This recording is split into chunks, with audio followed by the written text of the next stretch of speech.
जो मैरिड बंदा है, रिप्रोडक्टिव एज ग्रुप में है, 25 टू 40 45, बस वो ख़त्म, ऐसा नहीं है।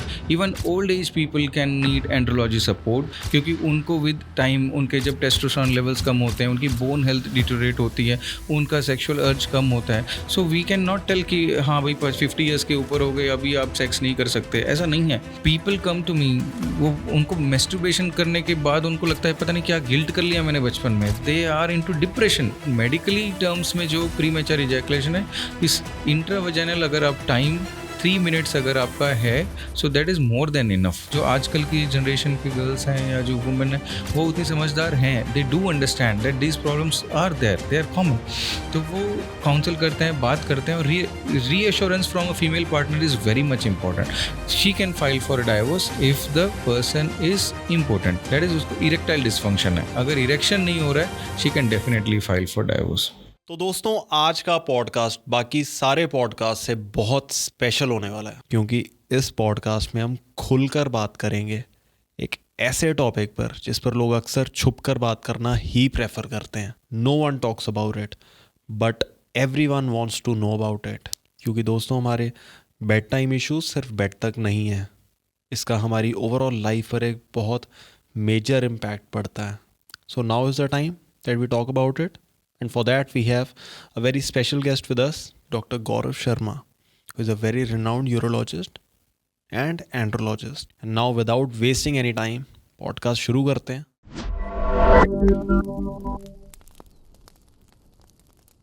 तो सर, पहले तो कैसे हैं आप?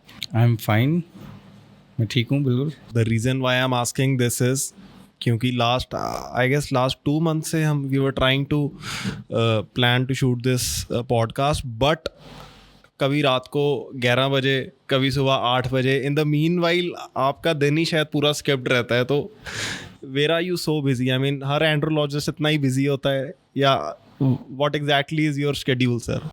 See, andrologists, yeah, they are too busy, and plus the other thing is what happens with an andrologist is कि जो इवनिंग में उनके पास पेशेंट्स काफ़ी आते हैं, एंड्रोलॉजिस्ट इवनिंग ओपीडी काफ़ी होती है, तो people who go to day work and all, they are free in the evening, and they find that time convenient to go and meet an andrologist. Plus there is a bit of confidentiality also, and so the demand of evening hours OPD is also high amongst the andrologists. So that's why morning I usually schedule my surgeries. I visit maybe 2-3 hospitals, so मेरे सारे visits और ये सब manage करके then I'll also have to see evening OPDs. मेरे खुद का clinic है, तो ये सब करके थोड़ा सा इसलिए हेक्टिक हो जाता है। Plus then I'm extremely sorry for the inconvenience. मैं कोशिश तो कर ही रहा था कि हम somehow we fix this up, but then कुछ टाइम से नहीं। totally worth it होगा, I am sure. No regrets. और sir at the same time आप प्रॉपर फिटनेस भी मेंटेन रखा हुआ है आपने पूरा, नहीं तो yeah, that is nothing related with andrology for sure, but related to your hectic schedule. Still you are trying to cope up with your physique. I try to cope up with that because I'm a regular runner. मैं marathon participation भी करता हूँ, and I usually do yoga and surya namaskar at home. So I ensure that at least half an hour to 45 minutes I give to myself at least. तो sir, अभी podcast start करने से पहले I am sure बहुत students अभी हमारा podcast देखते हैं, तो हर किसी के मन में एक चीज़ आती है कि यार मुझे भी मेडिकल लाइन में जाना है, या अगर मुझे जाना चाहिए तो क्या करेक्ट वे है, या क्या वो अभी से ही मैं क्या तैयारी कर सकता हूँ, सो दैट फॉर एग्ज़ाम्पल कोई आर्मी में इन केस, तो वो पहले ही बता देते हैं कि यार आप बचपन से यू स्टार्ट रनिंग, किसने पुलिस में जाना है तो यू स्टार्ट डूइंग दिस। तो कुछ एज सच इसमें भी आपकी कुछ टेक है, इन्हें एक गाइडेंस है देने के लिए कि ये इस चीज़ में अपनी, या ये ऑटोमेटिकली विद टाइम आ जाता है? एट द सेम टाइम आप में ये चीज़ आपको कब रियलाइज़ हुआ कि कौन सी क्लास में देगी यार अब मैंने मेडिकल में जाना है? यूजुअली ये विद टाइम आ जाता है, बट हाँ, मुझे 8th standard में, I still remember 8th standard I realized that I want to become a doctor. In my case, there was a big role of my parents.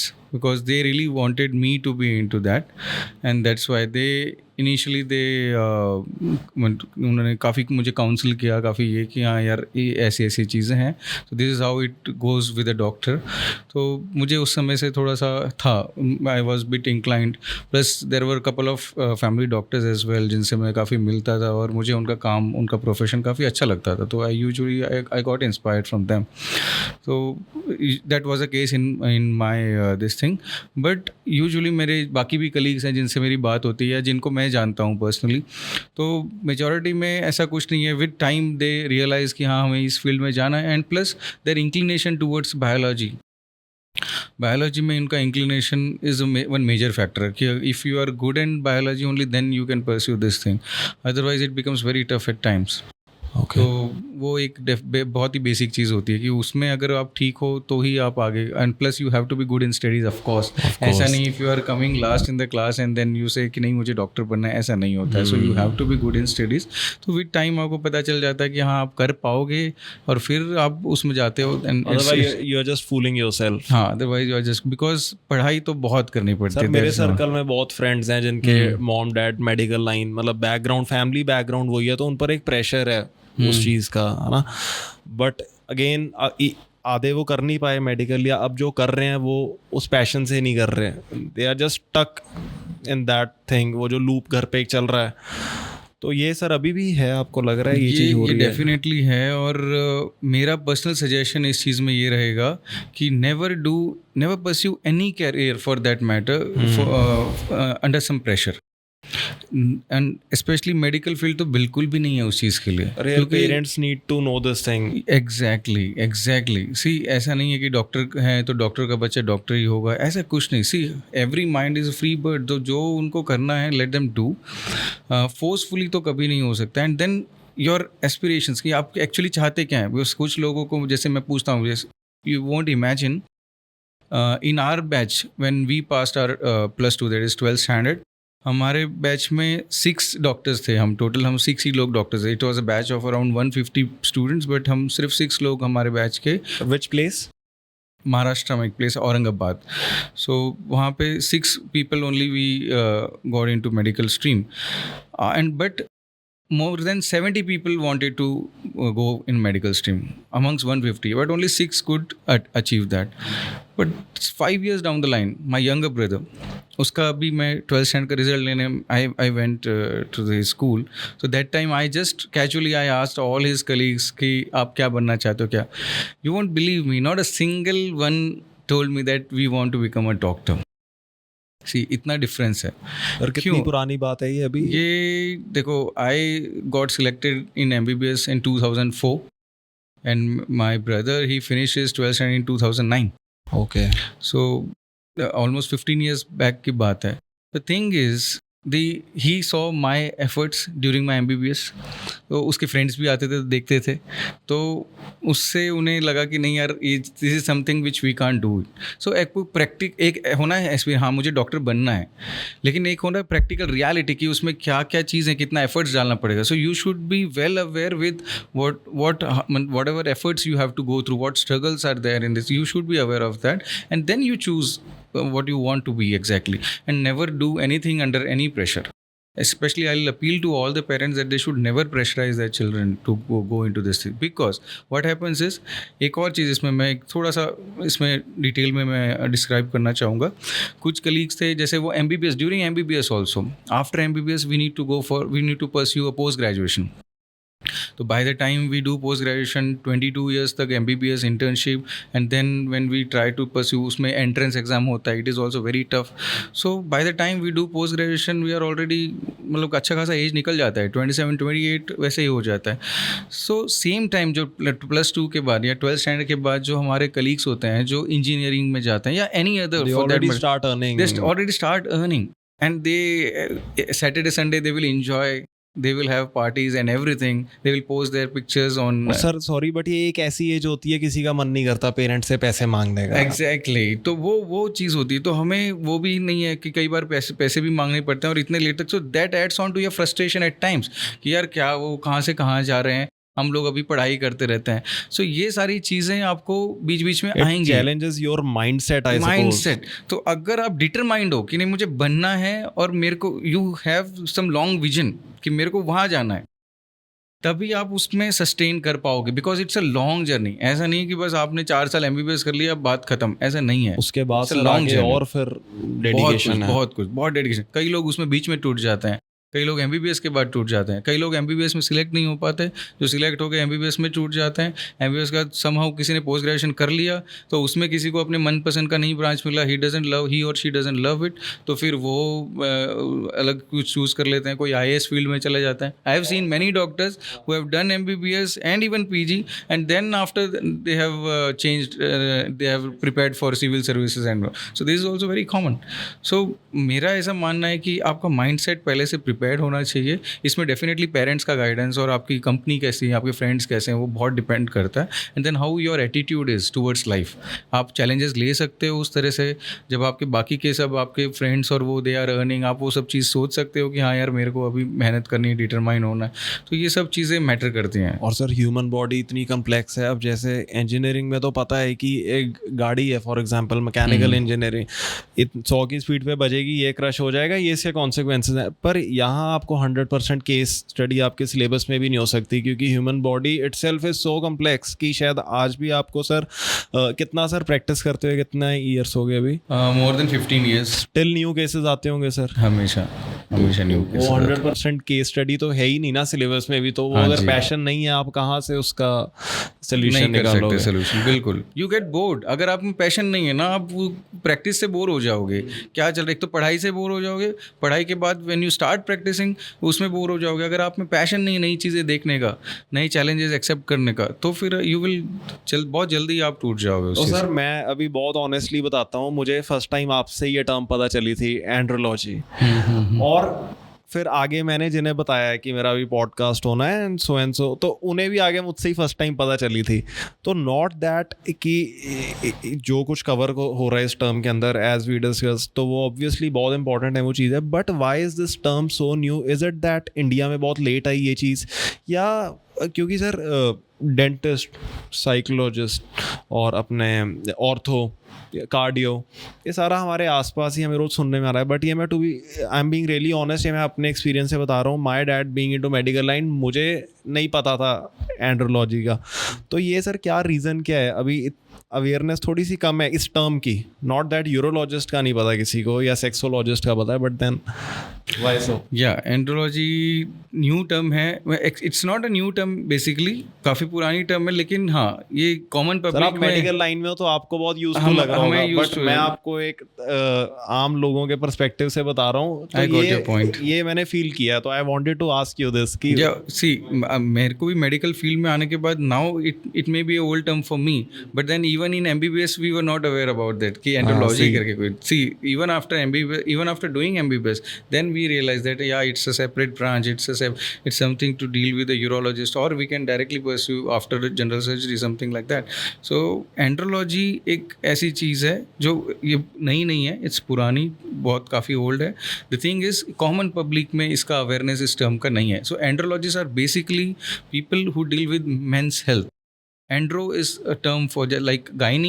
Gynae is something for females. So andro is for male. Okay, so andro and gynae goes hand in hand. वो female का ये male का. Correct. It goes hand in hand. तो उसी तरह से andrologists are people who deal with men's health. So maybe it may be related to infertility. Maybe it may be multiple things like sexual dysfunction. But then andrology is something to deal with men's health. Because sir मैं बताता हूँ, मैं आज late हो गया for example, मेरी dentist के यहाँ गया था, कल मैं आज ऑर्थो या जहाँ भी गया था ना, तो अब ये कोई नहीं बताएगा अगर कि यार आज मैं 1 घंटा लेट हो गया, वो यही बोलेगा मैं ट्रैफिक में फंसा, तो ये नहीं बताएगा मैं एंड्रोलॉजी के लिए गया था। तो सर ये है सच में, ये अभी भी स्टिग्मा थोड़ा सा, स्पेशली हमारे देश में तो है। मैं वेस्टर्न कंट्रीज़ का नहीं मैं बोल सकता, बट या इट्स स्टिल अ स्टिग्मा। लोग अभी भी इस चीज़ को बहुत दबा के रखते हैं, पता नहीं खुल के नहीं बात करते हैं इस चीज़ से रिलेटेड, बट मुझे ये लगता है कि वो हम गलत करते हैं। हमें खुल के बात करना चाहिए, क्योंकि एंड्रोलॉजी की ज़रूरत, एंड्रोलॉजी और मेंस हेल्थ की इतनी इग्नोर्ड चीज़ है। What I have realise over my practice, ये इतनी ज़्यादा इग्नोर्ड है and it's not something relate. लोगों को मिसकंसेप्शन है कि एंड्रोलॉजी मतलब सिर्फ related to sex, sexual education, sexual health, that's it. ऐसा नहीं है, ऐसा नहीं है। Andrology deals with all kind of men's health. So basically ऐसा नहीं कि सिर्फ जो मैरिड बंदा है, कोई रिप्रोडक्टिव एज ग्रुप में है, 25 to 40, 45, बस वो ख़त्म, ऐसा नहीं है। Even old age people can need andrology support, क्योंकि उनको विद टाइम, उनके जब टेस्टोस्टेरोन लेवल्स कम होते हैं, उनकी बोन हेल्थ डिटोरेट होती है, उनका सेक्शुअल अर्ज कम होता है। So we can not tell कि हाँ भाई 50 ईयर्स के ऊपर हो गए, अभी आप सेक्स नहीं कर सकते, ऐसा नहीं है। They can do any thing. So उनका man is always a man, ठीक है। तो वो 60 हो, 50 हो, 70 हो, डजेंट मैटर। तो वो चीज़ है, तो वो उसलिए इग्नोर करते हैं कि वो 50 प्लस हो गए हैं, तो उनको शर्म आती है। सर फिर यूरोलॉजी और जो यूरोलॉजिस्ट है और जो सेक्सोलॉजिस्ट है, उससे कब पेशेंट को स्विच करना, मतलब वो थिन लाइन मुझे लग रहा है बहुत है इस सब में, या मे बी मुझे इतना डिटेल नहीं पता, तो ये थोड़ा सा मुझे समझाओ। मैं इस पे डिस्क्रिप्शन देता हूँ, ये आपको नहीं, मेजॉरिटी लोगों को ये रहेगा ये confusion. The thing is, urologist is a broad entity, broad speciality है। Urologist deals with all kind of genito urinary tract, मतलब किडनी, यूरेटर, ब्लैडर और इवन जो लोअर यूरिनरी ट्रैक्ट है, तो वहाँ से सबसे डील करेगा। प्लस सिर्फ not only urinary tract, it deals with genital tract also. So genito urinary tract, urology को एक डिफरेंट टर्म भी है, जेनाइटो यूरिनरी सर्जरी, ये भी एक उसके लिए GUS भी बोलते हैं यूरोलॉजी को। तो it deals with genital tract plus urinary tract. So genitals में, अब मेल जेनाइटल्स में टेस्टीज और पूरा उनका वास्ट डिफरेंस एंड एवरीथिंग, पूरे ट्रैक्ट आएगी and then through where it gets ejaculate and कहाँ से सीमेंट सब निकलता है, so urethra and everything. So all this comes under urology. It's a broad entity. But then andrologists are specific. They will deal with only andrology. So usually genital tract, that is infertility, fertility related, and then sexual dysfunction. तो andrology में दो तरह के practice हो सकती हैं। There are few andrologist जो exclusive andrology practice करते हैं, जो सिर्फ और सिर्फ they deal with this thing, they won't deal with other, kidney, ureter, bladder, उनके डिसऑर्डर से डील नहीं करेंगे। लाइक किडनी स्टोन्स है या कोई प्रोस्टेट कर रहे हैं, ऐसा कुछ नहीं है। ब्लैडर में कोई कैंसर है या ब्लैडर में स्टोन है, दे will not deal, they will practice exclusive andrology. There are few leading andrologists in our country. They are practicing very good. I will like to take name of Dr. Vasan in Bangalore and Dr. Rupin Shah.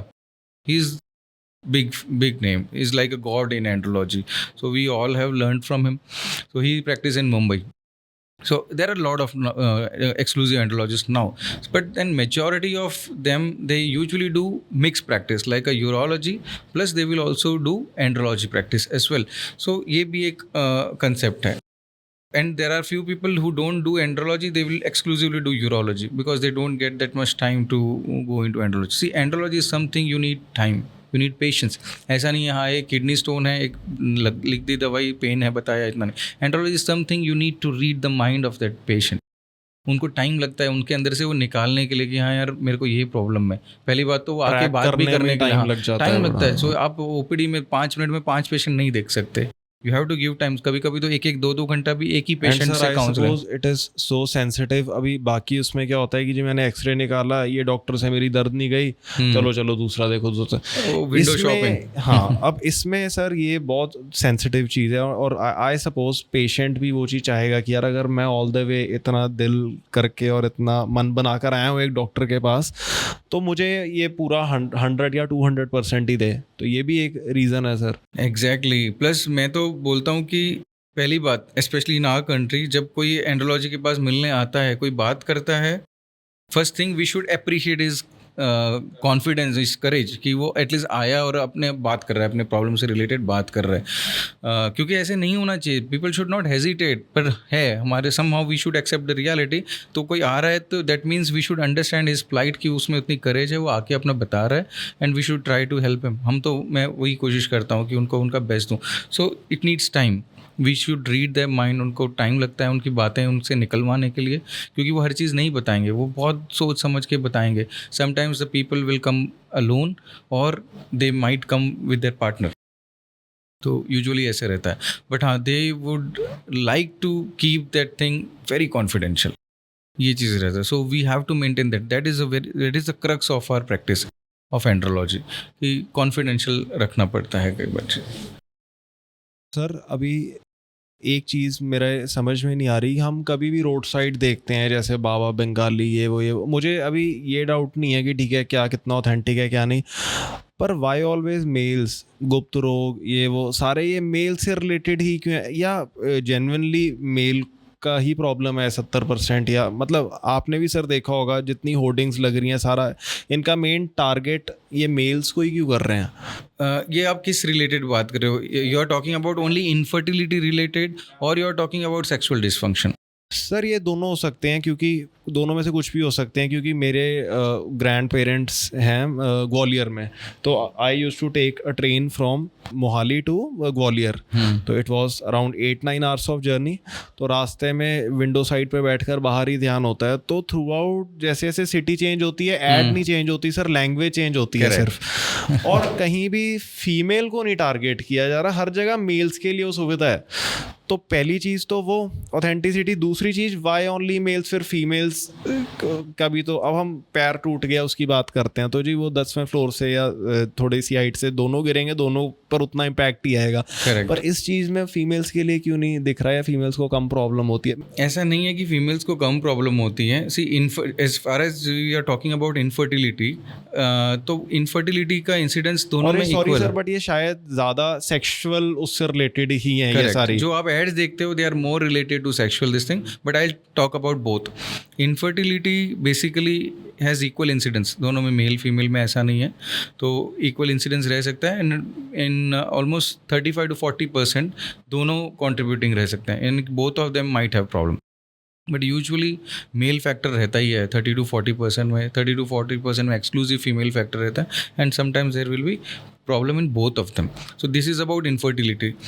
Problem है जो ads की आप बात कर रहे हो, वो majority they are targeting about sexual dysfunction, जैसे किसी को इरेक्शन प्रॉब्लम है, इरेक्टाइल डिसफंक्शन है, या कुछ और रिलेटेड है, या किसी को बच्चा नहीं हो रहा है, मतलब उनको ये लगता है कि हाँ they are having sex and everything, but then still they are not able to conceive. Ads हैं शायद नॉर्मल बंदा भी एक पॉइंट पे मन बना लेगा कि यार देखो तो क्या एक्स्ट्रा कर रहे हैं लोग, क्योंकि हर जगह वो चाहते हैं उनको, मतलब there are lot of things. Actually marketing भी इसमें बहुत ज़्यादा होती है. जो आपने जैसे एक ऐड बताया कि मैं ट्रेन में जाता था और विंडो में ही लगी रहती थी, that has happened with me as well. मैं भी मेरा बचपन में जब वी यूज्ड टू ट्रैवल तो ये देखते थे, तो हमेशा कोई ना कोई हकीम बाबा या किसी का ऐड हमेशा रहता था. तो इवन कोई जो वॉल्स होते हैं, जब हम रोड साइड गलियों में वॉल्स पे जाते हैं, वहाँ पे वॉल्स पे बड़ा बड़ा लिखा होता है कि यहाँ कोई भी गुप्त रोग है, कुछ है, यहाँ पे आकर मिलिए. सो ये ऑल जो है, अभी जब मैं बड़ा हो गया हूँ, now that I have good knowledge at least about this subject, तो मैं ये बोलूँगा कि ये सब मेजॉरिटी जो रहते हैं दीज आर क्वैक्स बेसिकली. जो ये एड्स करते हैं ये सब क्वैक्स रहते हैं, और वो किस तरह से आपको ट्रीट करेंगे, क्या मेडिसिन आपको खिलाएंगे, how much that will affect you and how much that will help you is very uncertain, number 1. Number 2, इसमें ये एडवांटेज किस चीज़ का लेते हैं, आई talk about that. The basic thing is this is so confidential. A man, एक गांव का बंदा है जो ये ऐड देख के जा रहा है, ही विल नेवर, बच्चे मतलब भी जो अर्ली एज में जिन्हें डर है, तो उनको कभी वो खुल के ये बात, उनको शर्म आएगी ये चीज़ सामने आ जाए कहीं पे, तो उनकी कॉन्फिडेंशियलिटी रहती है मेन. वो जा रहे हैं, अगर बाय चांस उनको उनके ट्रीटमेंट का कुछ फ़ायदा नहीं हुआ या उनके ट्रीटमेंट से कुछ नुकसान भी हो गया, they can't even come and tell in open. आके बात भी नहीं कर सकते कि यार, वो पहले उनकी फैमिली वाले बोलेंगे तुम गए क्यों थे, क्या प्रॉब्लम है तुम्हें. उनके मोहल्ले वाले सोचेंगे अरे यार इसमें तो कुछ कमी है तभी वो वहाँ गया है. तो ये बहुत बड़ा प्लस पॉइंट एक उन्हें मिल जाता है. उनको प्लस पॉइंट मिल जाता है कि उनकी प्रैक्टिस में कि never they will cross question. आप दे ही जाओ, दवाई देना है, क्या करी जाना है, सब करी चलो आप, साल भर, 6 महीना, 2 साल, जब तक पेशेंट से आप या उस बंदे से जब तक आप. सर कुछ आइडिया होगा आपको कि क्या, थोड़ा बहुत एग्जैक्टली नहीं, बट क्या करके आ रहे हैं ये, मतलब वो फॉर एग्जांपल उनके डोर स्टेप के आगे की जर्नी करनी, थोड़ा बहुत क्या चल रहा है, क्या मेडिसिन ऐसी दे रहे हैं, ये कर क्या रहे हैं? यूजुअली बहुत सारे हर्बल मेडिसिन रहते हैं, not all medications are bad, but then they usually mix some steroids also in that, they mix many other things also. Usually जो हर्ब्स रहते हैं वो यूजुअली अश्वगंधा या उससे रिलेटेड रहते हैं, but then majority of this quacks they use different things, they use steroids, they use testosterone, this thing also they use, उसके भी कुछ, बट ये ठीक नहीं है. तो कई बार इट गिव्स वेरी फॉल्स, कई बार इसमें एडिक्शन वाले भी सब्सटेंसेस रह सकते हैं. People are bound to get back to them. Get back. So वो इसीलिए, so you should not fall into that trap. This what I suggest. So इसीलिए मैं बोलता हूँ कि ये चीज़ नहीं करना है. आपको जाना है एक प्रॉपर एंड्रोलॉजिस्ट के पास, आप चाहिए. एंड प्रॉब्लम ये है कि प्रॉपर एंड्रोलॉजिस्ट इतनी एक्सटेंसिव मार्केटिंग नहीं करते हैं. हर बोर्ड पे, हर दीवार पे उनका लिखा नहीं होगा. But then my thing is, मैं वही through your podcast what message I want to convey is कि andrology is not something related to only sex and infertility. वो 25 से 45 या 50 साल का रिप्रोडक्टिव एज ग्रुप के मर्द के लिए ही नहीं है ये. इवन एडोलेसेंस, कई लोगों को प्रॉब्लम रह सकता है, जैसे 12 से 15 साल जब वो प्यूबर्टी अटेन करते हैं. So they might have many things, उनकी बॉडी से जो चेंजेस हो रहे हैं उनको उसके लिए एंग्जाइटी होती है. पीपल कम टू मी, वो उनको मेस्टरबेशन करने के बाद उनको लगता है पता नहीं क्या गिल्ट कर लिया मैंने बचपन में. They are into depression. So this is how मतलब मैं यही बताना चाहता हूँ कि उनको भी प्रॉपर काउंसलिंग की ज़रूरत है. तो वो काउंसलिंग तो वहाँ से शुरू होनी चाहिए. जब एक बंदा, एक लड़का प्यूबर्टी अटेन कर रहा है 12 से 15 साल की एज में, तो वो उसको भी एंड्रोलॉजिस्ट की ज़रूरत है. एक जो बंदा एल्डरली है, अबव 50 है, उसको भी एंड्रोलॉजी की ज़रूरत है, क्योंकि उसकी बॉडी के साथ भी कुछ चेंजेस हुए हैं. अभी उसका भी सेक्स ड्राइव कम हुआ है. उसको भी ही उसके दिल में क्या है, हम कैसे, हम who are we to decide कि नहीं यार उसने अभी सेक्स लाइफ नहीं करना है. After 50 रीजन years, अलग हो सकते हैं दोनों के, बट अगेन दोनों को ज़रूरत है. तो it's not, andrology is something not related to reproductive age group people.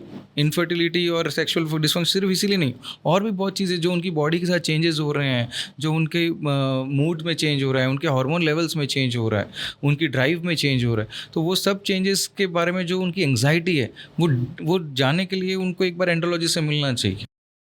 Mindset आपको लग रहा है चेंज हुआ? आप जैसे personally you been into this field since a good time now, तो आपका एज ग्रुप में थोड़ा वाइड स्प्रेड दिखा कि पहले इस साल से इस एज के लोग ही आते थे, बट अब eventually people are getting more exposure, may be due to the internet और कैन बी एनीथिंग, बट अभी पहले से इम्प्रूवमेंट है.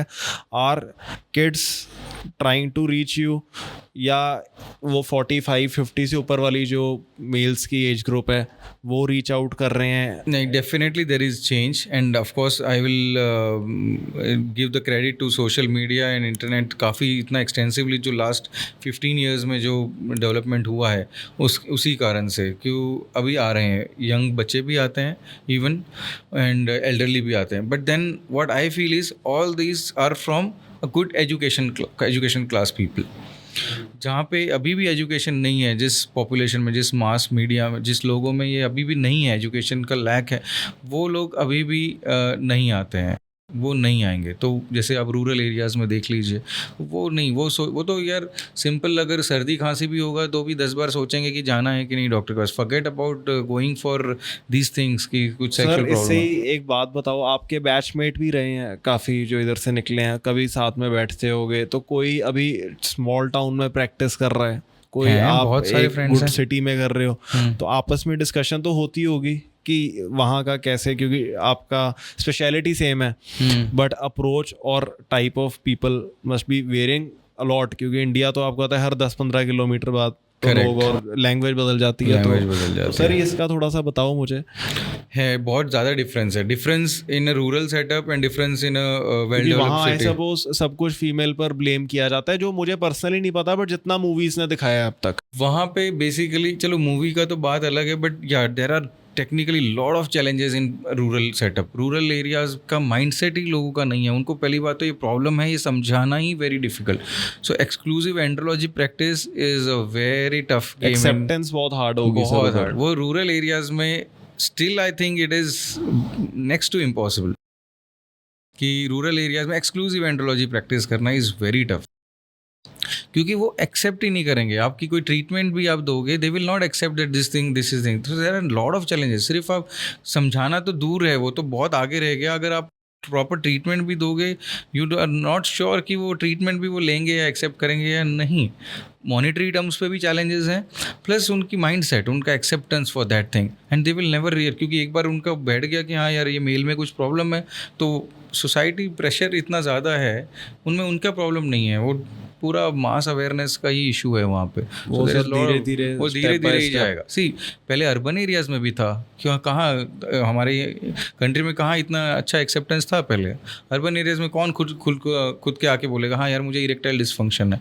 आज भी नहीं है, आज भी खुल के तो कोई नहीं बोल पाएगा। हाँ हम बोल देंगे यार मेरा हाथ टूट गया, मेरा दांत में प्रॉब्लम सर है। सेल्फ मेडिकेशन ज़्यादा चल रही है इस पर। मुझे लगता है आपके जो पेशेंट्स आते होंगे जो वो पहला वो सेल्फ मेडिकेशन लेते होंगे, या वो ये बाबा वगैरह इन सब से जब कुछ नहीं बनता, मे बी सारे नहीं बट मेजरली।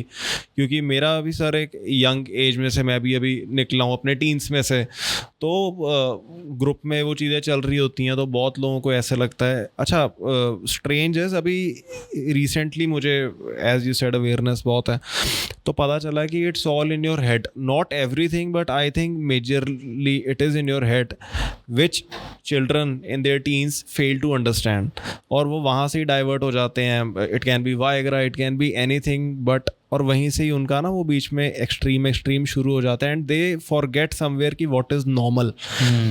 मतलब you are getting sexual intercourse but आपने ऑलरेडी वो आर्टिफिशियली अपना इतना एक बेंचमार्क आर्टिफिशियली इतना बना लिया है कि उनका कब नॉर्मल होगा उन्हें शायद वही भूल गए हैं। ये दिस इज़ वेरी ट्रू। ये आपने बहुत अच्छा पॉइंट पकड़ा है। एक्चुअली क्या होता है, रियलिस्टिक क्या होना चाहिए एक्सपेक्टेशंस, वो ही हमें नहीं पता। Real life and real life जैसे तो आजकल ये क्या बात हो करते गया हैं। है, इसका मेन रीज़न है इस पॉर्न एडिक्शन। आज के डेट में पॉर्न बहुत इजीली एक्सेसिबल है। एक यंग बच्चा 8-9 क्लास के बच्चे भी पॉर्न को इजीली रेडिली एक्सेसिबल है। So that is the reason, तो वो देख लेते हैं but then they don't know कि ये ही उनको ये लगने लगता है यही सच है जो पॉर्न में है, या जो this is the real life. फिर एग्जैजरेटेड है तो उनके एक्सपेक्टेशंस उतने बढ़ जाते हैं, और फिर उनको एक्चुअल क्या नॉर्मल है तो वो कभी वो अटेन नहीं कर पाते। And then also they face challenges in their actual married life और सेक्सुअल लाइफ, या इवन अगर वो प्री मैरिटल भी अगर कुछ करते हैं तो उनमें भी उनको प्रॉब्लम्स आती हैं। So all this things are basically related. What I feel is कि easy porn accessibility at a young age अभी जो होने लगी है, तो वो डेफिनेटली एक रीज़न है। दूसरा रीज़न है जो जिन लोगों खाली पॉर्न की बात नहीं है बट कुछ लोगों के पास पॉर्न का छोड़ो वैसे भी लैक ऑफ नॉलेज इतना ज़्यादा है, जैसे रूरल सेटअप में या कई बार उतना एजुकेशन लेवल नहीं है, उतने कॉन्फिडेंट नहीं है, कभी एक जैसे मेल स्कूल में ही पढ़े हुए हैं, दे आर नेवर इनटू को एजुकेशन, तो ऐसे लोगों के पास भी वो रह ही जाता है। दे don't have that much confidence कि कैसे क्या करना है क्या है। सो उनको भी एक वो रह जाता है कि कैसे होती हैं चीज़ें क्या है। सो उनका कॉन्फिडेंस वैसे लो रहता है। दूसरे जिन्होंने पॉर्न एडिक्शन हो गया, जिनको उनके एक्सपेक्टेशंस बढ़ गए, सो एक्चुअली नॉर्मल क्या है वो चीज़ नहीं है। एंड इसका भी रीज़न ये है कि एक proper sex education still it's far possibility लगता है कि अभी भी स्कूल सिलेबस में वो चीज़ नहीं है। सिर्फ वो रिप्रोडक्टिव तक इन्होंने एक डायग्राम तक वो बस। खत्म कर दिया है बट ये अपने में एक पूरा सब्जेक्ट होना चाहिए एक पॉइंट के बाद। एग्जैक्टली।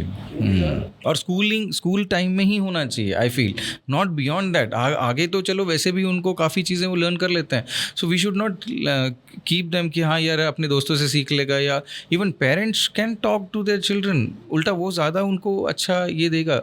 इस पे तो मैं अभी भी मतलब मैं देखता हूँ कि नहीं बात करते हैं पेरेंट्स भी, बहुत शाय उस बात करने से भी डरते हैं।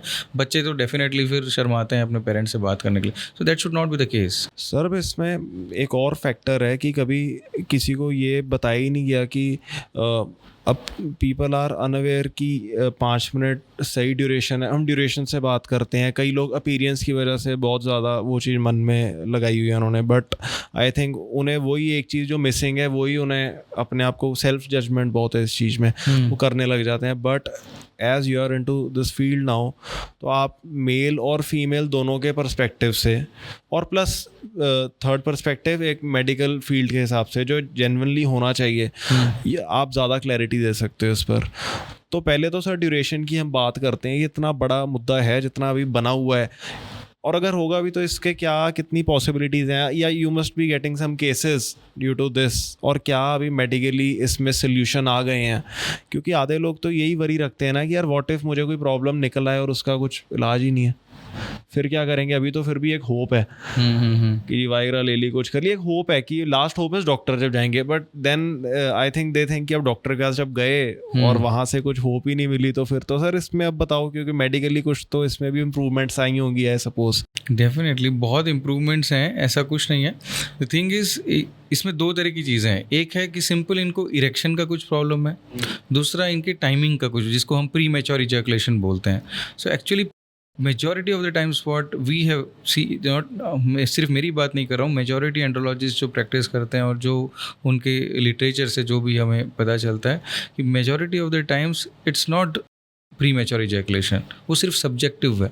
तो इनका क्यों, जैसे हमारा पहले जो टॉपिक पे डिस्कशन हुआ कि अनरियलिस्टिक एक्सपेक्टेशंस, जब पॉर्न देख लिया है उनको लगता है यार हाँ वो तो 30 मिनट्स 40 मिनट्स तक करे जा रहे हैं, कुछ हो नहीं रहा है, और हमारा देखो बहुत जल्दी इजैकुलेशन हो जाता है।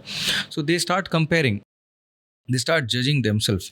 तो वही मैं मैसेज देना चाहता हूँ कि पॉर्न वाला आप नहीं देखो, वो चीज़ ना समझो कि वही चीज़ रियलिटी है। वो क्या किस तरह से ट्रेन हो रहे हैं, क्या उनका किस तरह के इंजेक्शंस वो ले रहे हैं, they it's their profession, we don't know वो कितने कट्स करके क्या करके एडिट करके बना रहे हैं, we don't no.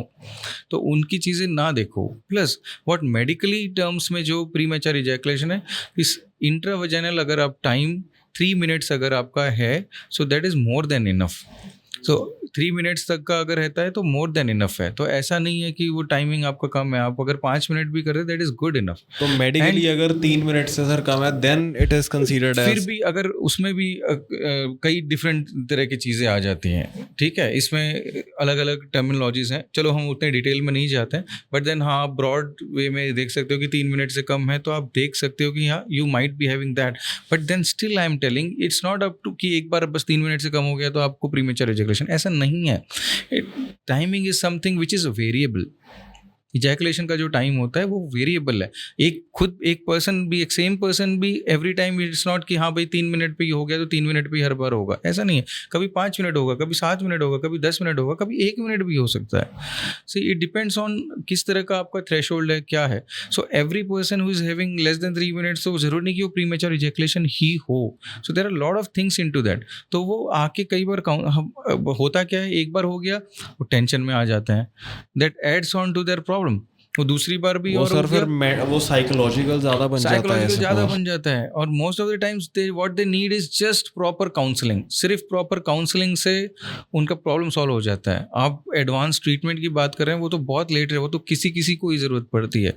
Majority of the times it can just reassurance और प्रॉपर काउंसलिंग कि this is what is real and what is reel. आप वो रील वाला मत देखो, रियल ये रहता है आपका। और हाँ, उसको बढ़ाने के लिए कई चीज़ें हैं। It's not only medications, you can give them proper, मतलब उनको कैसे आप उन्होंने मॉडिफाई करना है अपने सेक्सुअल प्रैक्टिसेस, कैसे क्या लाइफस्टाइल फैक्टर्स भी बड़े हैं। Definitely stress is a major factor. आजकल वो काम करके आ रहे हैं, सब कुछ दिन भर इतना काम करेंगे, थके हुए हैं, एंड बस सेक्स करते समय दे वांट कि फटाफट हो जाए, 5 मिनट देंगे। This is something which is very very private.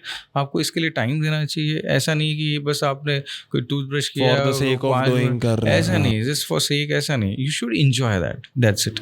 This is what my message is, you should enjoy that. तो उसको you have to give time. ऐसा नहीं कि बस मैंने कर दिया, आप कोई बात नहीं, आपने डेली करना ऐसा जरूर नहीं है। आप 3 दिन में एक बार करो, आप हफ्ते में एक बार करो, आप 15 दिन में एक बार करो, महीने में एक बार करो, but whenever you are giving time, spend proper time. ये नहीं कि जल्दबाजी, बस 5 मिनट हो गया, बस हमको भागना है, कहीं वहाँ जाना है, यहाँ जाना है, नहीं।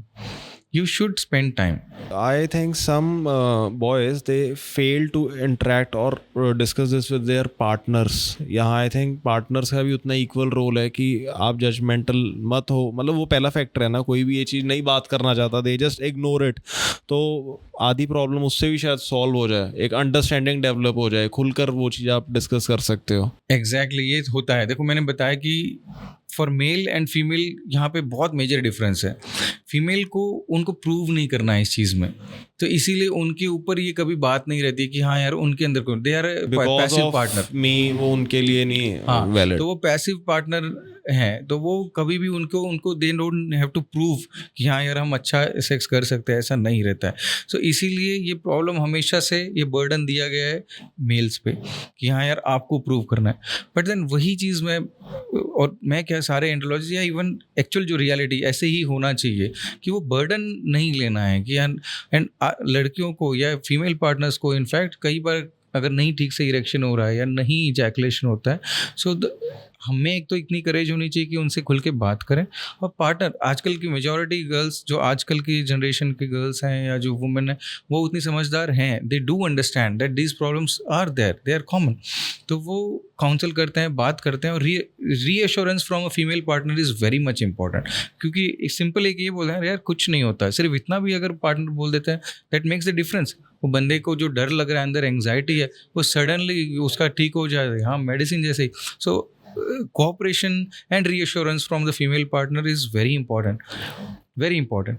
ठीक है, तो वो एक बेसिक चीज़ होती है। Area by area, city bye city या कंट्री बाय कंट्री ये चीज़ें भी डिफर करती हैं प्रॉब्लम्स। बहुत वेरी करेगा, बहुत ज़्यादा। मैंने जैसे बताया रूरल अर्बन सेटअप में बहुत डिफरेंस है। वहाँ पे तो ये चीज़ बात भी करने में लोग शर्माएंगे, बाहर भी नहीं बात कर सकते। आज हम बैठे हैं, वी आर चंडीगढ़ में बैठे हैं यार, तो यहाँ ठीक है आप बात कुछ जगह पर शायद ये पॉडकास्ट भी नहीं, वो कोई छुप कर देखेगा पेरेंट्स सेट कर। एग्जैक्टली वही बात है। तो वो सुनने के लिए भी उनको मतलब थोड़ा डर लगेगा, तो वो चीज़ नहीं होनी चाहिए। वो वहाँ पे कहाँ आप फीमेल पार्टनर से एक्सपेक्ट कर सकते हो कि नहीं यार ऐसे बात कर, वो बोलेगी भी नहीं कुछ।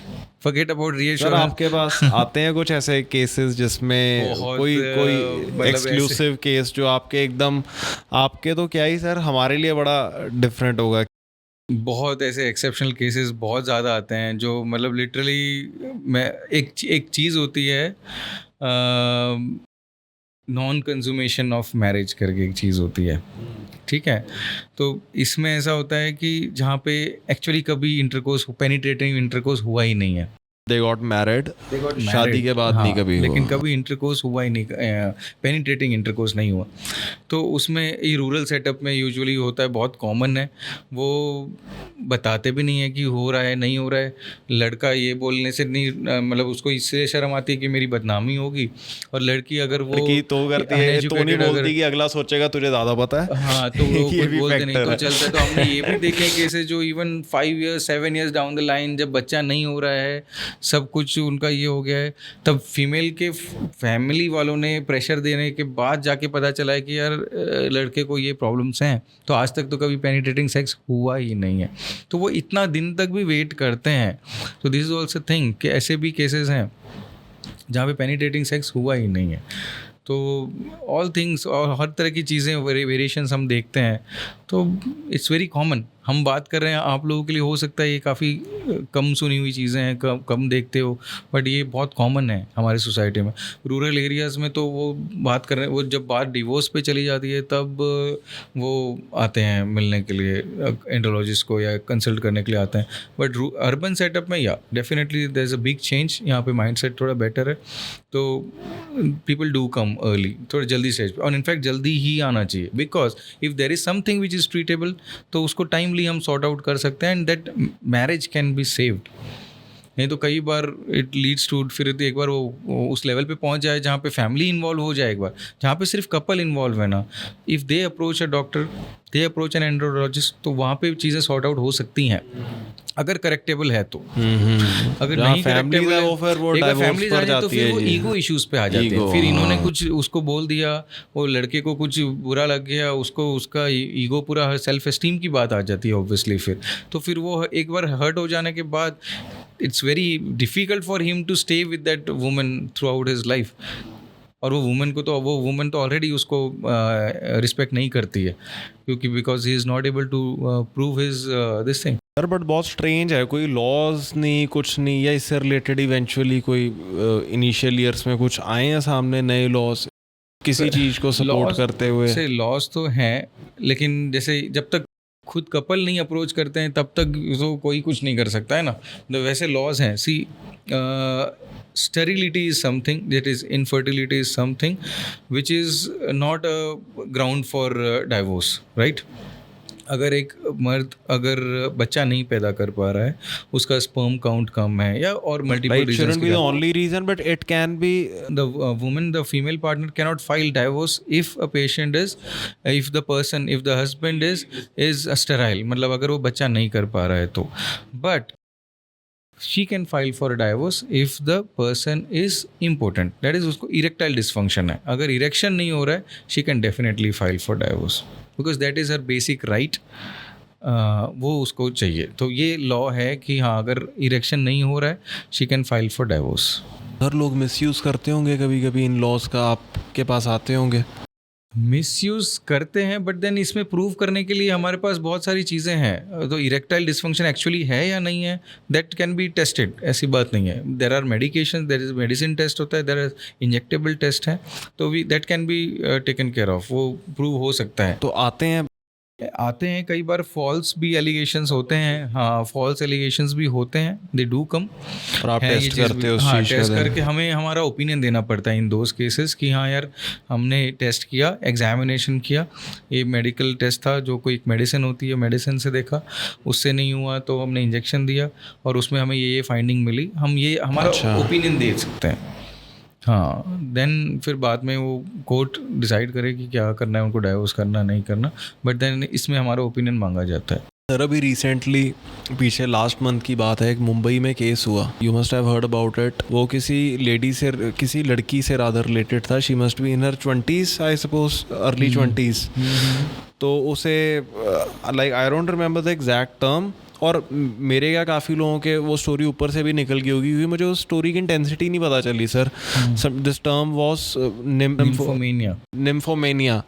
सो I heard it for the first time. इतनी ये हार्श है ये टर्म. ये आप जिस केस की बात कर रहे हैं, शायद मुंबई का, जो मुंबई में, या even I have read about it.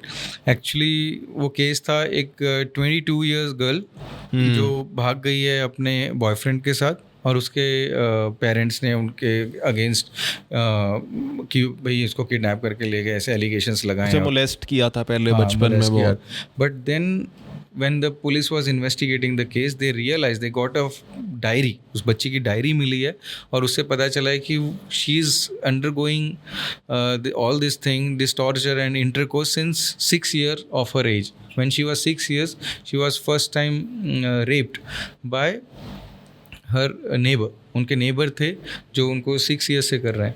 And then धीरे धीरे वो रेगुलरली कर रहे थे. उस टाइम वो डरती थी, बताया भी नहीं था. शायद बड़ी होने के बाद 12-13 ईयर्स पे उसने अपने पेरेंट्स को बताया भी, बट उन्होंने बोला कि नहीं तुम चुप रहो, ये बातें बतानी नहीं है. ये now when she is 20 years, she become so much, जो कोर्ट का जो उनका सेंटेंस आया था, she become so much addict to intercourse. उसको निम्फोमेनिया इज़ बेसिकली, जिसमें हिंदी में हम बोलते हैं कि ठरकी.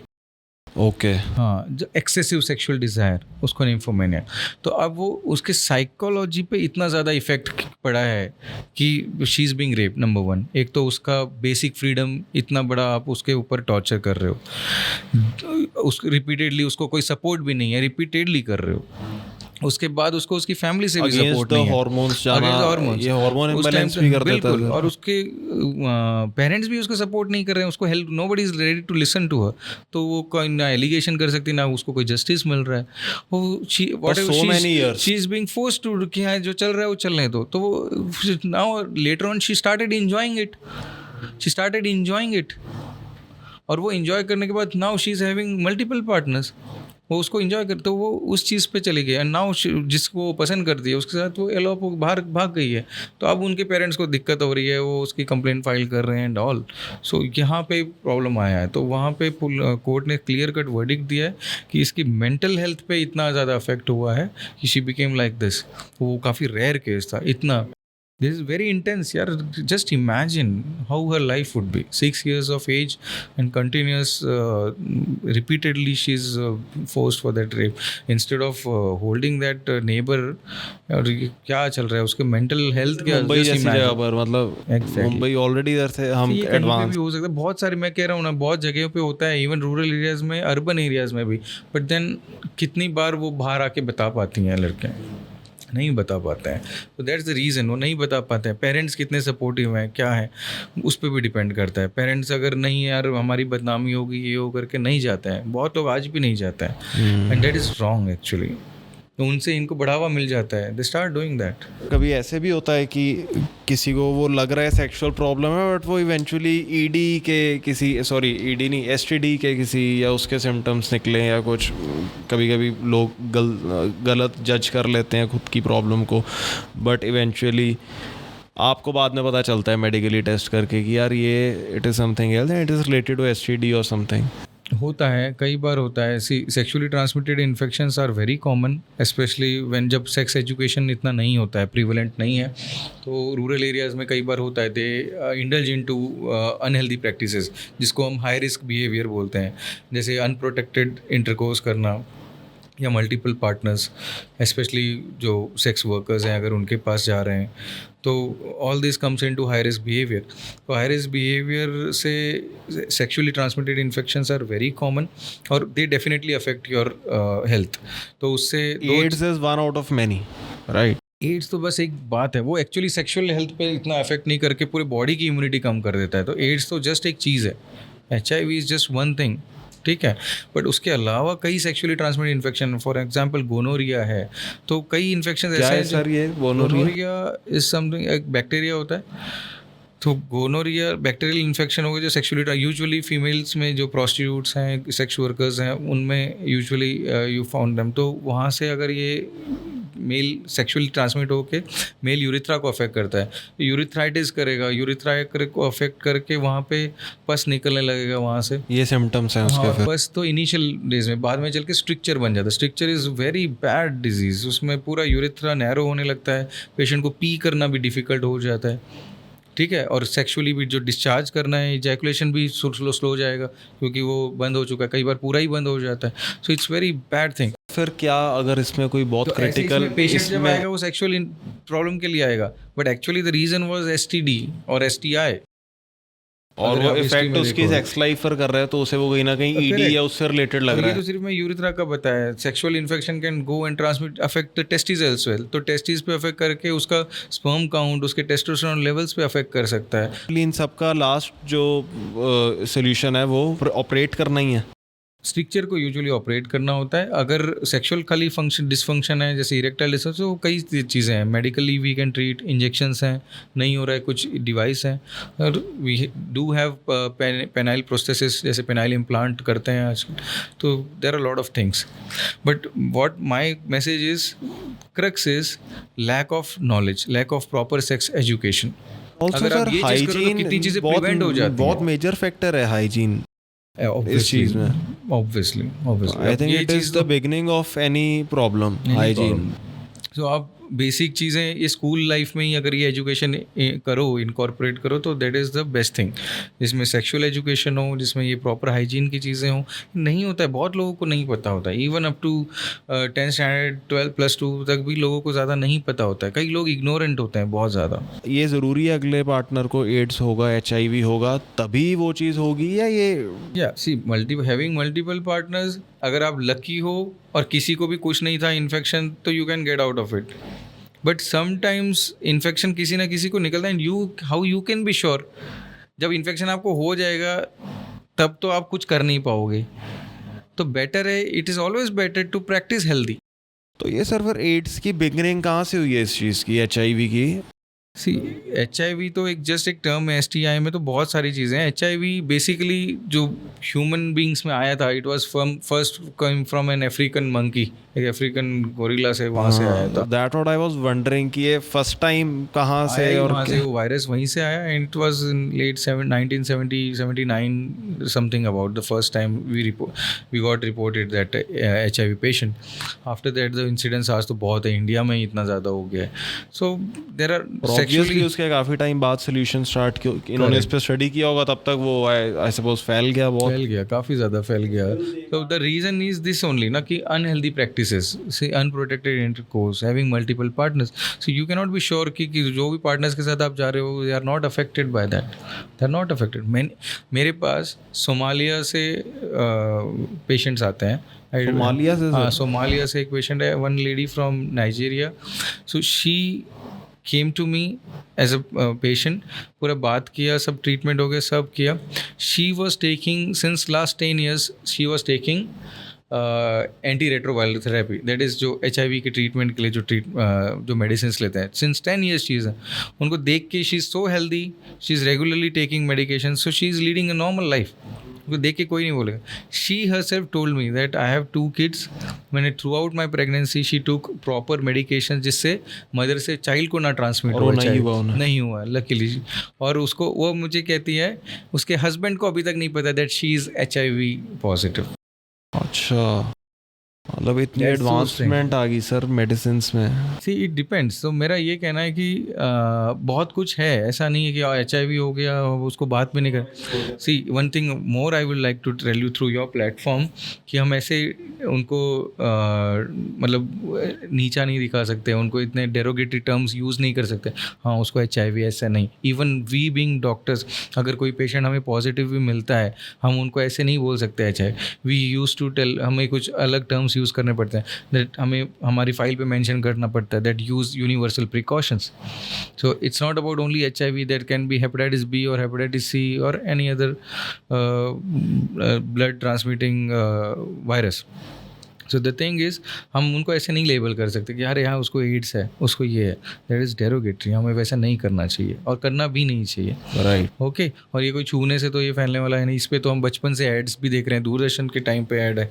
तो इट्स नथिंग न्यू, बट या इट्स स्टिल नया नहीं है, लेकिन फिर भी लोगों को अभी भी वो वैसे ही लगता है. लोग वैसे ही नज़र से देखते हैं, अरे यार उसको ऐसा नहीं होता है. सर लोग सर्कमसिशन भी काफ़ी टाइम इसलिए करवाते हैं आगे जाकर कि STD ना हो या कुछ नहीं, ऐसा नहीं है. सर्कमसिजन कराने के मल्टीपल रीजंस होते हैं, मल्टीपल इंडिकेशंस हैं depending on their as.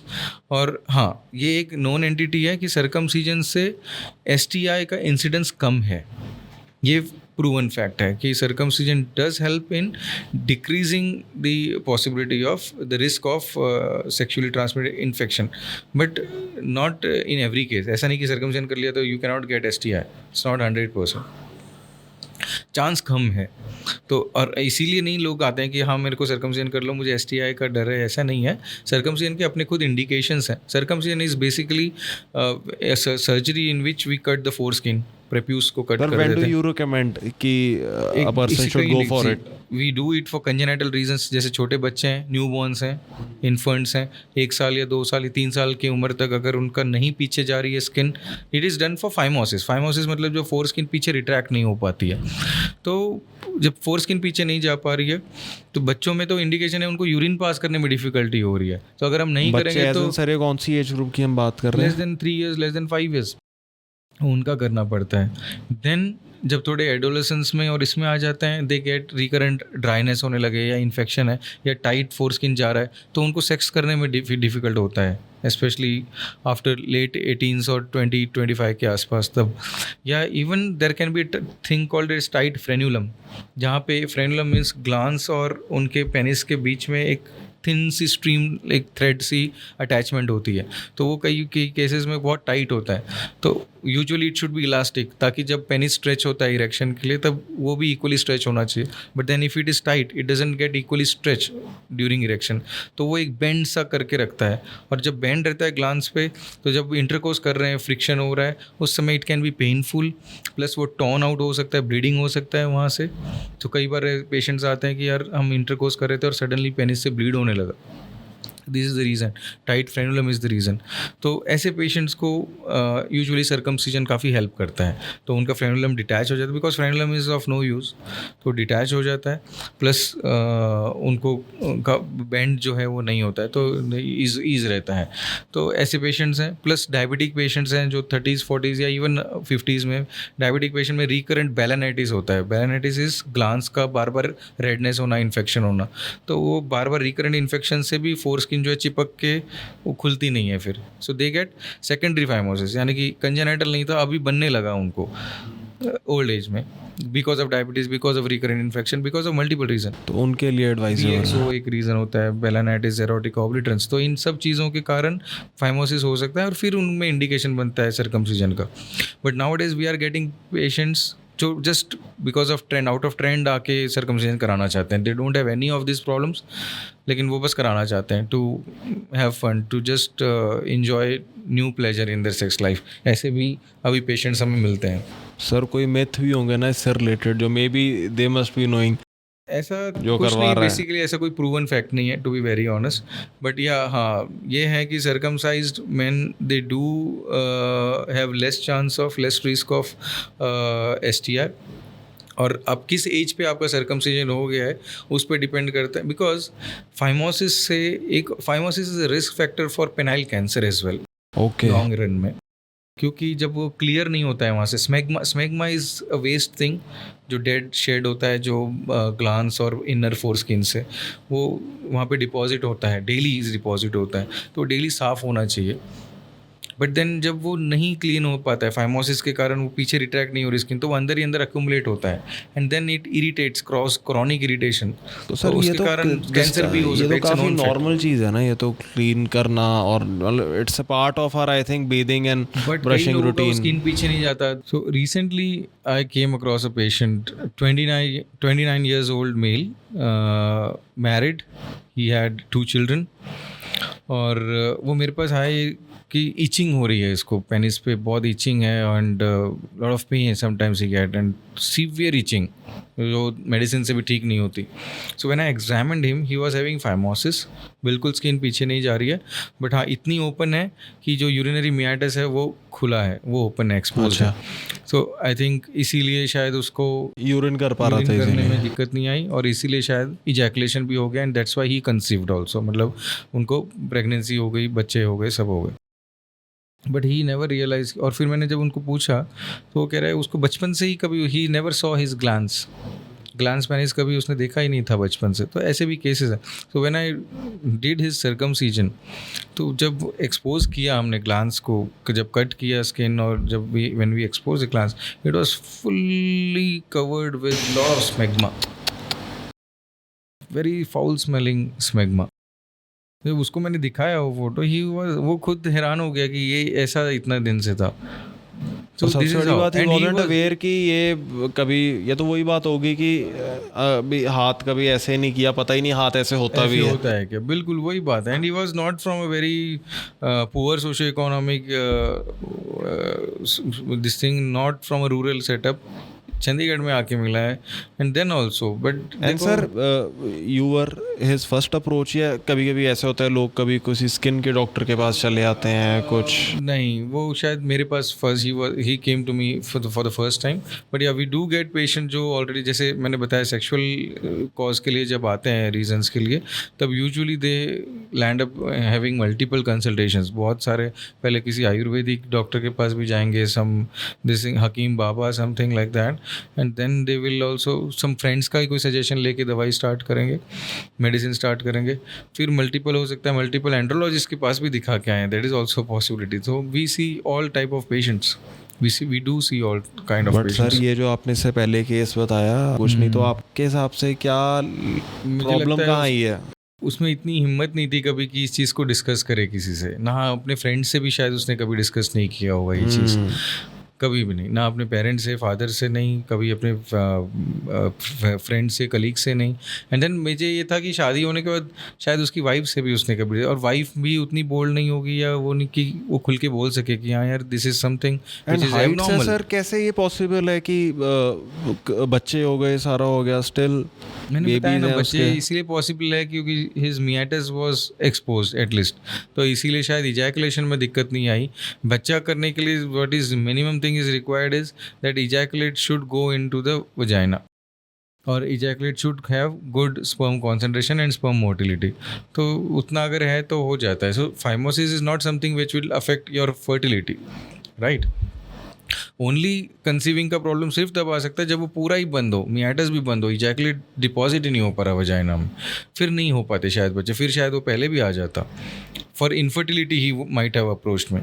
But अब तो सारा कुछ ठीक था, अब उसको इचिंग हो रही है. दैट्स कैसे उसके बाद में व्हाट वाज हिज एक्सपीरियंस? मतलब उसे तो बहुत फ्री वर्ड जैसे लग रहा होगा अच्छा, तब। उसको जब वो सफाई हुई फर्स्ट टाइम, वो बोला अच्छा ऐसा भी होता है। सर तो कितनी ईयर चला है प्रोसीजर, और उसमें क्या कोई टूल्स भी आप यूज करते हो ऐसे प्रोसीजर में या? सर्कमसीजन कई तरह के होते हैं। यूजुअली कन्वेंशनल मेथड था जो हमारा, जिसमें हम कट करते हैं skin with scissor and then we numb वगैरह भी करते नम हैं करते सर? हैं। Of course this is done under local anaesthesia. बच्चों में पीडियाट्रिक एज ग्रुप में वी यूज जनरल एनेस्थीसिया, पूरा बेहोश कर देते हैं उनको। We can do it under spinal anaesthesia, रीढ़ की हड्डी में एक टीका लगा के भी, जैसे लोअर पार्ट सुन करके, दैट कैन आल्सो बी अरे रीढ़ डन। की हड्डी वाला तो मैंने अपने मदर वगैरह से ही सुना है उनके टाइम, उसके बाद अब मुझे काफ़ी टाइम से नहीं चीज़ सुनी नहीं, बताते होते हैं कि जी ये करवा लो, Spinal ये anesthesia is a known रीढ़ पे entity. रीढ़ की हड्डी पे लगता है टीका, तो ये तो सर सुनने में भी बड़ा डरावना नहीं लगता है। नहीं, ऐसा कोई डरावना नहीं। Majority of the surgeries are being done under spinal anaesthesia. तो यूजुअली हाँ, of course patient to patient very करता है। If the patient is not comfortable, कई पेशेंट एंग्शियस रखते होते हैं हैं, डिमांड कई डरते हैं, तो पेशेंट्स बोलते की, हैं कि पता ही नहीं ना चले। तो हमें वो यंग पेशेंट्स को भी हमें जीए देना पड़ता है। It's not only for paediatric age group में डिफरेंट रीज़न है कि वो तो पेन बर्दाश्त ही नहीं करते ना, वो सुन करने के लिए भी जो हमें इंजेक्शन देना है वो भी नहीं लगवाएंगे, दे विल नॉट कोऑपरेट, पैर हिलाएंगे, कुछ करेंगे, उससे इंजरी हो सकती है। So paediatric age group we have to give general anaesthesia. Adult में it's their choice, if they are okay. हम लोकल एनेस्थीसिया में प्रीफर इसलिए करते हैं बिकॉज जनरल एनेस्थीसिया और स्पाइनल एनेस्थीसिया के अपने खुद के कुछ रिस्क फैक्टर्स हैं। तो वो रिस्क अगर आप लेने के लिए तैयार हो, कुछ पेशेंट है मेरे को पेन बिल्कुल नहीं चाहिए, तो उनको हमें जनरल एनेस्थीसिया देना पड़ता है। तो that is patient choice, but majority of the times we do it under local anaesthesia. और जैसे कि आप स्पाइनल एनेस्थीसिया की बात कर रहे थे, spinal anaesthesia majority of the surgeries are being done under spinal anaesthesia. तो ऐसी कोई बात नहीं है, वो सब डायलेमा सब ये है कि बहुत प्रॉब्लम करता है, ऐसा कुछ भी नहीं है। सर प्लास्टिक सर्जरी का भी अब यहाँ तक लिंक आ गया है कुछ, कि आपके स्पेशलिटी की कोई उनके साथ कोलैबोरेशन है? रहते हैं कई बार, व्हेन वी डू यूरिथ्रोप्लास्टीज या ये चीज़ करने के लिए कई बार हमें ज़रूरत पड़ती है। What is it sir? और कुछ कैंसर सर्जरीज भी अगर हैं तो उसमें भी ज़रूरत पड़ती है। जैसे कुछ हमें वापस से बनाना है नई चीज़, जैसे जेंडर रीअसाइनमेंट सर्जरीज कर रहे हैं आजकल। कोई मेल को इफ़ ही इज़ डिटरमाइनिंग या अपने आप को फीमेल कंसिडर करते हैं, एक्नॉलेज करते हैं, तो वो केसेस में they want to do a gender reassignment surgeries. तो ऐसे सर्जरीज में डेफिनेटली, जब सेक्स चेंज सर्जरी जो सिंपल टर्म्स में बोलें, तो वैसी सर्जरीज में हमें करना पड़ता है। तो कई बार plastic This also falls under andrology. Andrology plus plastic surgeons both they do this kind of surgeries. तो बेसिकली एंड्रोलॉजिस्ट करते हैं। सर ये बहुत न्यू है ये तो चीज़। नहीं, काफ़ी टाइम से हो रहा है, बट हाँ इतना अवेयरनेस नहीं है, इतना ज़्यादा नहीं है, बट अभी तो काफ़ी सिटीज़ में इट हैज़ एस्टैब्लिश, मतलब काफ़ी फ्लरिश हो गया है। द अदर थिंग व्हाट, जहाँ पे प्लास्टिक सर्जरी की ज़रूरत पड़ती है, जैसे मैंने बताया ऑनको सर्जरीज, जहाँ पे कैंसर सर्जरीज हैं, कुछ कैंसर रिलेटेड, तो वहाँ पे कई बार ग्राफ्ट हमको लेने होते हैं। तो स्किन ग्राफ्ट लेके रिकन्स्ट्रक्शन जब हम करते हैं, क्योंकि कुछ एरिया आप रिमूव करोगे बॉडी का, तो वहाँ पे डिफेक्ट रह जाता है, तो वो डिफेक्ट को फिर से रिकवर करने के लिए हमें वो रिकन्स्ट्रक्ट करना पड़ता है। तो in that times we do need help of plastic surgeon. So plastic surgery और यूरोलॉजिस्ट का, इवन ऑनको सर्जन्स का कोलैबोरेशन चाहिए होता है इन दिस केसेस। अच्छा, और सर ये आपने एक बताया था पेनाइल इम्प्लांट होता है? ऑफ कोर्स, सी मैंने बताया इरेक्टाइल डिसफंक्शन की जो ट्रीटमेंट ऑप्शंस हैं बहुत वेरिएबल हैं। हम स्टार्ट करते हैं यूजुअली, कई लोगों को तो सिंपल काउंसलिंग से ठीक हो जाता है, कई लोगों को we do need some medications which is most common, जैसे वाइग्रा टाइप्स होते हैं, वैसे हम medication. That's what I want to know कि वो कब वो स्टेज आती है। वो डिपेंड करता है, जब हम काउंसलिंग पे पेशेंट को, see erectile dysfunction in itself has lot of reasons, causes बहुत हैं इसमें। मेजर कॉज होता है कई बार इट्स जस्ट साइकोजेनिक। तो सिंपल काउंसलिंग से कई बार, क्योंकि इट्स सिचुएशनल, कई बार पेशेंट कह रहा है कि अभी नहीं हो रहा है, कभी इरेक्शन हो रहा है, कभी नहीं हो रहा है। Partner related also it can B, जैसे कई पेशेंट्स ऐसे आते हैं बोल रहे हैं हमको वाइफ के साथ नहीं हो रहा है, but then when they are going and having sex with their girlfriend, तो वहाँ पे उनको अच्छा इरेक्शन आ रहा है। So it is partner related also. It can be psychogenic, जब किसी से झगड़ा हो जाता है, कुछ है, then also you can not, मतलब उस समय मूड इतना नहीं है तो इरेक्शन नहीं हो पाता। So this is known as psychogenic ED which is very common. Stress related, कई बार काम का स्ट्रेस है, इतना स्ट्रेस ले रहे हो, मन ही नहीं कर रहा है, तो you can have this, you can face this kind of situation. तो इनको हम साइकोजेनिक ईडी बोलते हैं। तो ये सिंपल काउंसलिंग से इससे ये थोड़ा सा बस कॉन्फिडेंस बूस्ट करने के sometimes we do give them PDE5 inhibitors जो मोस्ट कॉमनली यूज होते हैं, जिसमें आपका सिल्डेनाफिल या वाइग्रा जो इसको आप बोल रहे हैं जो मोस्ट कॉमनली यूज्ड है, तो वो रहता है। बट अदरवाइज आजकल एक लेटेस्ट ड्रग है tadalafil, we usually prescribe that. तो इसके बहुत सारे फॉर्मुलेशंस हैं, बहुत सारे इसकी डोजेस स्ट्रेंथ सर है। Is it just like Viagra या कुछ It is better than that. It comes under the same class of drugs, but then it is having lot of different this thing, pros and cons are different, side effects कम है and efficacy better है, tolerance better है। और sir Still, आप उससे थोड़ा भी सा आगे- डिस्क्राइब कर सकते हो side effects as N?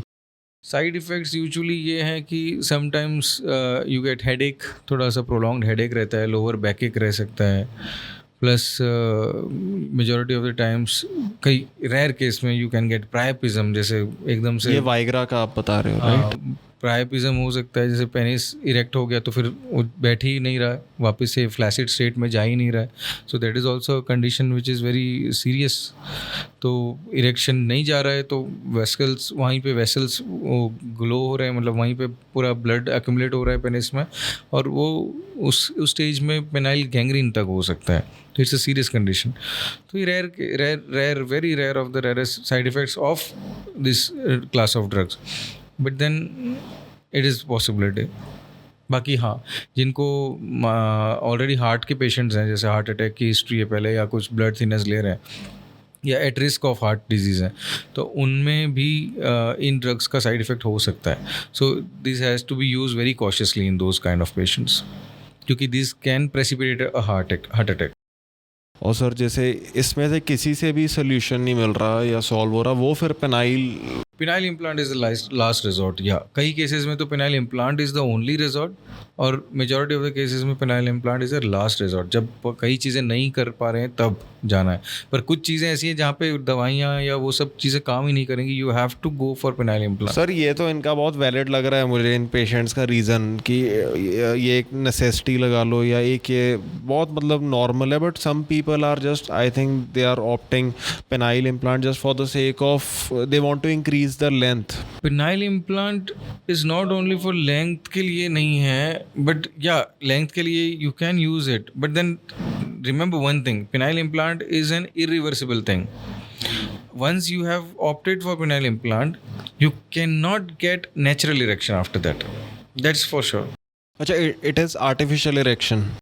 Definitely you can have the pleasure, you will ejaculate, you will get orgasm, but then erection is not natural. जो ब्लड फ्लो होके आता है और इरेक्शन नेचुरल होता है, वो इरेक्शन फिर कभी नहीं आएगा, क्योंकि वो हमने ब्रेक कर दिया पेनाइल इम्प्लांट में। तो penile implant is an irreversible thing, वहाँ पे उसके बाद आप नेचुरल इरेक्शन कभी नहीं आ सकता है। So it's not out of fun that you are going and do, जैसे मैंने बताया कि out of fun you can get circumcision done, it's fine. Out of fun you cannot do penile implant. Penile implant has its own risks and side effects, तो वो आपको ध्यान रखते हुए। सो इन सम पेशेंट जहाँ पे इरेक्शन है ही नहीं, they want to get it, so उनमें तो लास्ट रिजॉर्ट है वो।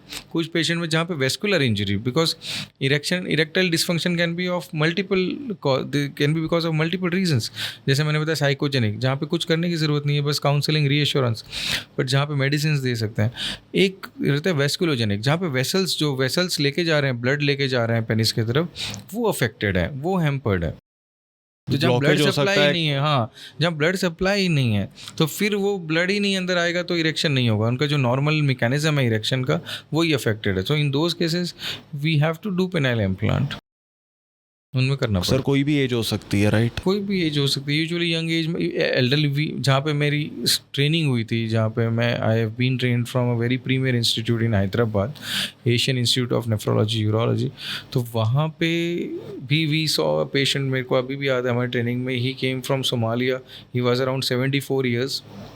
He was a very big shot rich guy from I think Somalia, and the reason why he wanted a penile implant was he was getting remarried. उसका शायद I think 3rd या 4th marriage था वहाँ पे, So At the he age of wanted- 74 he was getting remarried. remarried और he wanted कि हाँ यार the wife was I think 20-25 something, very young. So obviously to satisfy her he wants कि इसलिए वो penile implant करवाने आया था. So that can be reason. So age का कोई reason नहीं है. Age 25 years वाले को भी लग सकता है. And इनके सर जीन्स तो बहुत ही स्ट्रॉन्ग हैं जो people from I think there are few African countries countries, definitely. African countries वहाँ है, तो ये तो myth नहीं है सर, ये तो genuinely है ऐसा. Yeah, this is a fact. Yeah, ऐसी कोई बात नहीं. Race and genetics definitely matter. They matter. It matters. It influences the penile length. It influences the this thing. Definitely, it influences. अभी आगे is there something which you in this medical field are aware of कि अभी आने वाले time में ये अब upgradation आने वाली है या से कोई as such मेडिसिन आने वाली है या मे बी अभी कोई ट्रायल स्टेज पर है कि ये पॉसिबिलिटी है आगे चलकर इस पर काम हो रहा है या ये एक एडवांसमेंट की तरफ हम जा रहे हैं, कुछ है ऐसा? AI, जैसे मैंने बताया, AI is answer for any question now. तो वो जब से AI की टेक्नोलॉजी आई, हर चीज़ में एडवांसमेंट का डेफिनेटली होप है और आएगी भी. सर ऑपरेशन थिएटर तक आ गया है. Obviously that's what I am telling. तो इसमें भी काफ़ी रिजुविनेटिंग थेरेपीज़ हैं, कुछ स्टेम सेल थेरेपी और भी कई therapies which are definitely coming. तो कई बार जिनको पिनाइल इम्प्लांट के बिना भी शायद कुछ ऐसी चीज़ें आ जाएँ जिनसे इरेक्शन आ जाए. There is always a hope and there is always trials going on all this. Definitely ये चीज़ें चल रही हैं एंड AI आने के बाद एवरीथिंग इज़ पॉसिबल.